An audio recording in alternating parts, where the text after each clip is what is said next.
ಅವರಿಬ್ರು ಮದುವೆಯಾಗಿ 18 ವರ್ಷ ಆಗಿತ್ತು. ಆದ್ರೆ ಆ ವಿಷಯಕ್ಕೆ ಅವರಿಬ್ಬರ ಮಧ್ಯೆ ಆಗಾಗ ಜಗಳ ನಡೀತಾ ಇತ್ತು. ಕೊನೆಗೆ ಈ ಕಾದಾಟ ಕೊಲೆಯಲ್ಲಿ ಅಂತ್ಯವಾಗಿದೆ. ಹೌದು, ದಕ್ಷಿಣ ಕನ್ನಡ ಜಿಲ್ಲೆಯಲ್ಲಿ ನಡೆಯಬಾರದ ಘಟನೆಯೊಂದು ನಡೆದು ಹೋಗಿದೆ. ವ್ಯಕ್ತಿಯೊಬ್ಬ ತನ್ನ ಪತ್ನಿಯನ್ನ ಚೂರಿ ಇರಿದು ಹತ್ಯೆಗೈದ ಘಟನೆ ದಕ್ಷಿಣ ಕನ್ನಡ ಜಿಲ್ಲೆಯ ಬೆಳ್ತಂಗಡಿ ತೆಕ್ಕಾರು ಗ್ರಾಮ ಪಂಚಾಯತ್ ವ್ಯಾಪ್ತಿಯ ಬಜಾರು ಎಂಬಲ್ಲಿ ನಡೆದಿದೆ. ಕೊಲೆಯಾದವರನ್ನ ಬಜಾರು ನಿವಾಸಿ 38 ವರ್ಷದ ಝೀನತ್ ಎಂದು ಗುರುತಿಸಲಾಗಿದೆ. ಗುರುವಾರ ಬೆಳಗ್ಗೆ ದಂಪತಿ ಮಧ್ಯೆ ಜಗಳ ನಡೆದಿದೆ ಎನ್ನಲಾಗಿದ್ದು, ಈ ವೇಳೆ ರಫೀಕ್ ಪತ್ನಿ ಝೀನತ್ರನ್ನ ಚೂರಿಯಿಂದ ಇರಿದಿದ್ದಾನೆ.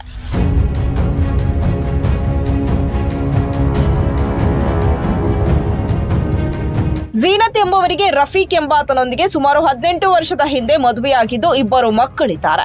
ಈ ದಂಪತಿಗಳಿಗೆ ಕಳೆದ ಕೆಲವು ತಿಂಗಳುಗಳಿಂದ ವೈಮನಸ್ಸು ಉಂಟಾಗಿ ಕೌಟುಂಬಿಕ ಕಲಹ ನಡೆಯುತ್ತಿತ್ತು. ನೆನೆ ಕೌಟುಂಬಿಕ ಕಲಹ ನಡೆದಾಗ ಆರೋಪಿ ರಫೀಕ್ ತನ್ನ ಪತ್ನಿ ಝೀನತ್ಗೆ ಚಾಕುವಿನಿಂದ ತೀವ್ರವಾಗಿ ಹಲ್ಲೆ ನಡೆಸಿದ್ದಾರೆ. ಹಲ್ಲೆಯಿಂದ ಗಾಯಗೊಂಡಿದ್ದ ಝೀನತ್ರನ್ನ ಸ್ಥಳೀಯರು ಹಾಗೂ ಸಂಬಂಧಿಕರು ಚಿಕಿತ್ಸೆಗಾಗಿ ಪುತ್ತೂರು ಸರ್ಕಾರಿ ಆಸ್ಪತ್ರೆಗೆ ದಾಖಲಿಸಿದ್ದು, ಚಿಕಿತ್ಸೆ ಫಲಕಾರಿಯಾಗದೆ ಆಕೆಯು ಮೃತಪಟ್ಟಿದ್ದಾರೆ. ಈ ಬಗ್ಗೆ ಉಪ್ಪಿನಂಗಡಿ ಠಾಣೆಯಲ್ಲಿ ಪ್ರಕರಣ ಕೂಡ ದಾಖಲಾಗಿದೆ.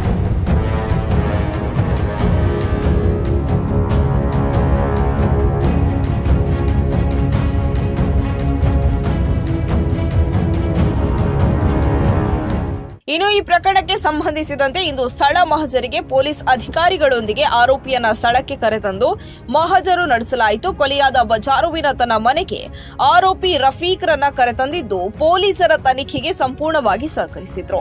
ಉಪ್ಪಿನಂಗಡಿ ಸರ್ಕಲ್ ನೇತೃತ್ವದಲ್ಲಿ ತನಿಖೆ ನಡೆಯಿತು. ಸರಿಸುಮಾರು 1 ಗಂಟೆಗಳ ಕಾಲ ಮಹಜರು ನಡೆಯಿತು. ಸ್ಥಳದಲ್ಲಿ ಸಾರ್ವಜನಿಕರು ಕೂಡ ಜಮಾಯಿಸಿದ್ರು.